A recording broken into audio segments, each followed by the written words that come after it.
Well, hello, University Bible Church. This short video just to run through the memory verse for 1 Corinthians chapter 2. And that verse is chapter 2, verse 2, where he says, For I determined to know nothing among you except Jesus Christ and him crucified.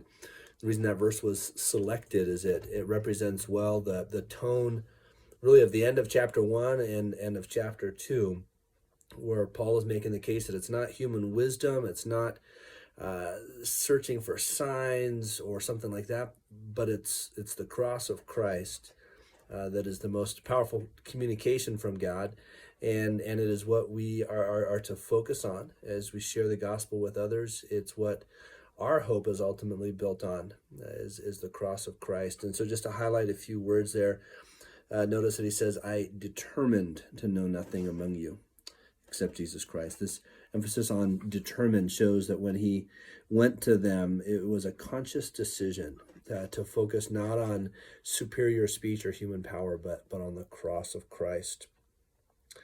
And so likewise, we can have a determined effort for ourselves, our own souls, to come back over and over again to the sufficiency of the work of Christ on the cross and our trust and confidence in him. One more thing I wanted to mention is if you're working on these scripture memory things for the book of 1 Corinthians, there's a great app that I use. It's called Bible Memory, and it's free for the basic version, but you can select verses to have in there you want to memorize, and it has you kind of type them in, and it has a plan where you review them periodically to stick them in your mind. I found it to be a pretty useful one. So especially if you're in the men's study as well on Tuesday mornings and there's memory verses there, you could use this app to keep track of all of those. So it's called Bible Memory, and I think it's both for iPhone and Android. Okay, God bless. Have a good week.